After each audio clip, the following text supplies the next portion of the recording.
तो hello guys, this is Aditya Joshi. इस video में हम डिस्कस करेंगे कि एमबीबीएस फर्स्ट ईयर में आपको क्या पढ़ना चाहिए, कैसे पढ़ना चाहिए, कौन सी किताबों से पढ़ना चाहिए, वो सब हम इस वीडियो में हम अच्छे से डिस्कस करने वाले हैं।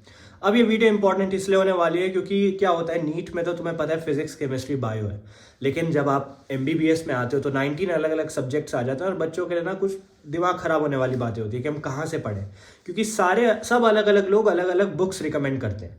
तो मैं बच्चों को किन बुक से पढ़ाता हूँ वो मैं आपको सजेस्ट करता हूँ। अब देखो, बुक्स अगर हम डिवाइड कर दें तो बुक्स 3 टाइप की होती है मेजरली। एक जो एग्जाम में पास कराती है आपको, एक जो सच में बहुत डीप नॉलेज रखती है, और एक ऐसी है जो एवरीडे यूजर हर कोई यूज करता है। अब जरूरी नहीं है हर कोई यूज करने वाली किताब असल में इतनी अच्छी हो कि वो एग्जाम पास करा दे या डीप नॉलेज रखे, और जरूरी नहीं है कि एग्जाम पास कराने वाली बुक हमेशा ही डीप नॉलेज रखे या हर कोई यूज करता हो।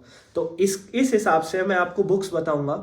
आपको सजेस्ट करना है अपने आप को कि मैं कौन से जॉनर में आता हूं और मेरे लिए असल में कौन सी बुक अच्छी रहेगी। तो ये वीडियो चालू करते हैं। अब देखो, फर्स्ट ईयर में मेजरली 3 सब्जेक्ट आप पढ़ोगे, एनाटॉमी, फिजियोलॉजी एंड बायोकेमिस्ट्री। ठीक है, एनाटॉमी, फिजियोलॉजी, बायोकेमिस्ट्री। अब इन सब में हम डिटेल में जाएंगे क्योंकि इन सब के सब टॉपिक्स होते हैं, पार्ट्स होते हैं। तो पहले स्टार्ट करते हैं एनाटॉमी में। तो एनाटॉमी में आपको जनरल एनाटॉमी मिल जाएगी, ग्रॉस एनाटॉमी मिल जाएगी, हिस्टोलॉजी मिल जाएगी और एम्ब्रियोलॉजी मिल जाएगी। अब इनके नाम से तुम्हें थोड़ा थोड़ा समझ आ रहा होगा किसमें क्या पढ़ोगे। General anatomy, gross anatomy, histology और एम्ब्रियोलॉजी। फिजियोलॉजी की बात करें तो फिजियोलॉजी में थ्योरी और प्रैक्टिकल ज्यादा होता है। आप कहोगे भैया एनाटॉमी में भी प्रैक्टिकल होते हैं। हाँ, एनाटॉमी में कैडेवर की बहुत जरूरत होती है, और अगर आपको थ्योरेटिकल ज्ञान है एनाटॉमी का और प्रैक्टिकल आपको 3D ओरिएंटेशन ऑर्गन्स की नहीं पता तो दिक्कत तो होती है। लेकिन आपको फिजियोलॉजी में ये जरूर याद रखना है कि थ्योरी के साथ साथ प्रैक्टिकल दोनों इक्वल इंपॉर्टेंस रखते हैं फिजियोलॉजी में। अब अगर हम बात करें बायोकेमिस्ट्री की, तो बायोकेमिस्ट्री एक ऐसा सब्जेक्ट है जिसको अगर आप नाम को ही तोड़ दो समझ आ जाएगा, बायो और केमिस्ट्री। तो यहाँ रटने वाली चीजें बहुत होती हैं। तो आप कहोगे फर्स्ट ईयर में रटने वाली चीजें बहुत है, असल में बहुत है। एनाटॉमी भी आपको काफी ज्यादा रटनी पड़ सकती है। तो कौन सी बुक चूज करनी है उसके लिए मैंने डिवाइड कैसे किया है। पहला, अपना गोल बताओ। अगर आपको शॉर्ट टर्म गोल चाहिए या लॉन्ग टर्म गोल चाहिए, पहली चीज तो यही होनी चाहिए। शॉर्ट टर्म गोल में भी 3 टाइप से डिवाइड कर सकते हो। अपना बेस स्ट्रांग बनाना है, डीप नॉलेज रखनी है या एग्जाम पास करना है, ये short term goals. Long term goals की अगर मैं बात करूं, जैसे कि आपको कोई एग्जाम देना है, कॉम्पिटिटिव एग्जाम, तो आपको पता होना चाहिए आपको कौन सा एग्जाम देना है। नेक्स्ट देना है, यूएसएमएलई देना है, प्लैब देना है, एमआरसीएस देना है, कौन सा एग्जाम देना है। तो उसके हिसाब से हम बुक्स को डिवाइड कर सकते हैं। तो जब हमें गोल पता चल गया शॉर्ट टर्म है, लॉन्ग टर्म है, उसके बाद हम बुक्स डिवाइड करेंगे। अब आ जाते हैं हम बुक्स में। तो एनाटॉमी की अगर हम बात करें, और एनाटॉमी में आप देखोगे Gray's anatomy, BD Chaurasia, atlas और कनिंघम, यही सबसे ज्यादा चलती है। मैं सजेस्ट करूंगा कि पहले आप बेस बनाओ, उसके बाद उसके ऊपर इमारत खड़ी करो। तो सबसे पहले बेस बनाने के लिए बुक होनी चाहिए। तो बीडीसी या मोरे दोनों एक अच्छा ऑप्शन रहेगा जिससे आप बेस बना सकते हो। पर्सनली बीडीसी उतनी अच्छी किताब नहीं है। मैंने कहा ना एवरीवन यूजिंग, तो बीडीसी हर कोई यूज करता है, लेकिन बीडीसी में डीप नॉलेज नहीं है और ना ही बीडीसी सफिशिएंट होती है कई बार आपके एग्जाम पास करने के लिए। तो एग्जाम पास करने के लिए नोट्स होने चाहिए, पता होना चाहिए कि प्रोफेसर कहाँ से पूछता है। तो बीडीसी और मोरे से आप बेस बनाओगे। उसके बाद ग्रेज एनाटॉमी जो है, Gray's anatomy very deep book है। वो होता है ना डीप नॉलेज वाली, गोल्ड स्टैंडर्ड, वो है Gray's anatomy. Gray's anatomy direct कभी नहीं पढ़नी है आपको, सिर्फ कुछ टॉपिक्स ही ग्रेज एनाटॉमी से पढ़ने हैं, नहीं तो आउट ऑफ सिलेबस चले जाएगा सब कुछ। तो कौन सी बुक खरीदनी है भैया फर्स्ट ईयर में, बीडीसी या मोरे में से कोई एक खरीद लो। एटलस खरीदनी है तो एटलस खरीद सकते हो, उसमें आपको इलस्ट्रेशन मिल जाएगा, मतलब जो थ्योरी पढ़ी आपने उसके कलर डायग्राम आपको मिल जाएंगे। तो हर बच्चे के पास कैडेवर देखने की उतनी अपॉर्चुनिटी नहीं होती, तो उनके लिए वो एटलस बहुत एसेंशियल रहेगी। तो एटलस ले सकते हो, बीडीसी वगैरह ले सकते हो। ग्रेज मैं कहूँगा मत लो। अब जैसे मेरे पास तो आईपैड है, अगर तुम लोगों के पास आईपैड है, टैबलेट है, लैपटॉप है, तो उसमें ग्रेज डाउनलोड कर लो क्योंकि उसके कुछ पैरा ही पढ़ने होंगे आपको, तो वहां से पढ़ सकते हो। अगर कनिंघम जैसी बुक्स की बात करें तो वो तो मैंने नहीं खरीदी, ना मैं लोगों को बोलता हूँ तुम खरीदो, बोरो कर लो, लाइब्रेरी से ले लो या पीडीएफ डाउनलोड कर लो। बुक्स मत खरीदो, बुक्स बहुत एक्सपेंसिव हो जाएंगी। अब आते हैं हम फिजियोलॉजी में। फिजियोलॉजी में तुम्हें पता होना चाहिए गाइटन, गेनोंग, एके जैन, कुमार, जी की पाल, बहुत सारे आपने सुने होंगे ऑथर्स। लेकिन मैं जो सजेस्ट करूंगा, देखो गेनोंग बहुत डीप चले जाता है और गाइटन बेस बनाता है, तो मैं कहूंगा फिजियोलॉजी के लिए गाइटन खरीद सकते हो आप। गाइटन खरीदो, और फिर उसके बाद पढ़ने के बाद अगर आपको और डिटेल में जाना है तो गेनोंग में जा सकते हो। बाकी सारे जो इंडियन ऑथर्स हैं उनके बताने का तरीका अच्छा है, लेकिन यूएसएमएलई जैसे एग्जाम्स में वो उतने कारगर नहीं होते हैं।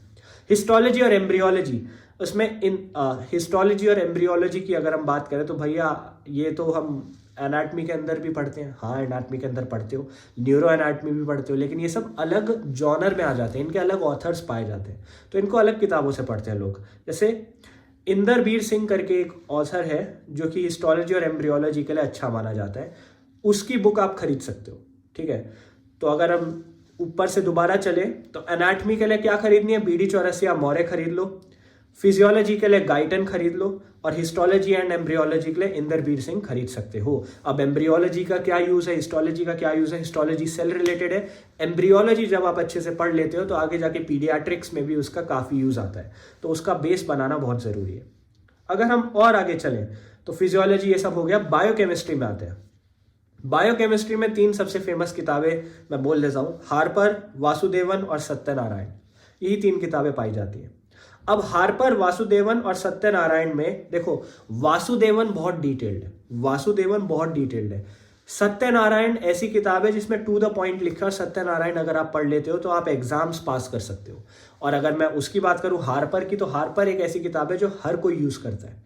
सत्यनारायण पर्सनली मुझे बहुत अच्छी लगती है, लेकिन मैं सजेस्ट करूंगा आप हार्पर खरीद लो, क्योंकि हार्पर से आप एग्जाम्स पास कर पाओगे। ठीक है, तो बायोकेमिस्ट्री में आप ये आ गए। अब सुनो, अगर आपको बाकी के एग्जाम्स के लिए पढ़ना है, क्योंकि हमने वीडियो की स्टार्टिंग में बोला था कि कौन सा exam, long term goal, short term तो देख लिया। लॉन्ग टर्म गोल में अगर आपको नेक्स्ट के लिए पढ़ना है तो नेक्स्ट के लिए मैं कहूंगा Indian authors are very good. Gray's anatomy detail में पढ़ने की कोई जरूरत नहीं है। अगर यूएसएमएलई देना है, प्लैब देना है, तो वहां आप ग्रेज एनाटमी के कुछ पैरास पढ़ सकते हो, पूरे पढ़ने की जरूरत नहीं है। अगर आप वेस्टर्न वर्ल्ड के पेपर्स देना चाहोगे, जैसे यूएसएमएलई हो गया, प्लैब हो गया, तो उसमें अगर आप इंडियन ऑथर्स की बुक पढ़ोगे तो वो उतनी कारगर नहीं होंगी, तो उसमें वेस्टर्न ऑथर्स की बुक पढ़नी ज़्यादा एसेंशियल है। उसके अलावा क्वेश्चन प्रैक्टिस लगानी बहुत ज़रूरी है। और प्लैबेबल, EMRCS, मैरो, ये सारे आते हैं जो इन कॉम्पिटिशन के लिए स्पेसिफिक पॉइंट स्पेसिफिक तैयारी कराते हैं, तो आप वो सब भी खरीद सकते हो। लेकिन अभी नहीं खरीदना भैया, हमें मैरो कब खरीदना चाहिए, तो फर्स्ट ईयर में तो मत खरीदो। फर्स्ट ईयर एटलीस्ट आधा खत्म होने दो या पूरा खत्म होने दो, उसके बाद मैरो लेना। कोई ऐसा नहीं होता जो पीजी की तैयारी अगर आप फर्स्ट ईयर में पूरी कंप्लीट कर दो तो 5 ईयर के एंड तक आपको याद रहेगा। तो एक मैराथन है ये, ऐसा नहीं है कि अभी आपने खत्म कर दिया तो लास्ट में टॉप मार दोगे। जो बच्चे प्लैब, MRCS ये सब देना चाहते हैं, जो यूएसएमएलई का एग्जाम देना चाहते हैं, उनको मैं सजेस्ट करूंगा कि आप डे वन से स्ट्रॉन्ग बेस बनाओ। स्ट्रॉन्ग बेस बनाने के बाद आपको जरूर ग्रेज एनाटमी जैसी किताबों में कदम रखना है। पूरा नहीं पढ़ना है, लेकिन जरूर उनके टच में रहना है। सिर्फ बेस बनाने से आपके लिए नहीं होगा, क्योंकि कंपटीशन बढ़ता जा रहा है और आपको पता है ये फॉरेन एग्जाम्स में हमको उतनी प्रेफरेंस नहीं दी जाती जितने उनके खुद के लोगों को दी जाती है। ये नेक्स्ट नहीं है, ये फॉरेन एग्जाम है। और ये याद रखना, ऐसा नहीं होता कोई भी एग्जाम इजी होता है। नेक्स्ट भी टफ है, यूएसएमएलई भी टफ है, प्लैब भी टफ है। It depends on your dedication और आप कितना वर्क पुट इन करना चाह रहे हो। I hope this video helped. Thank you.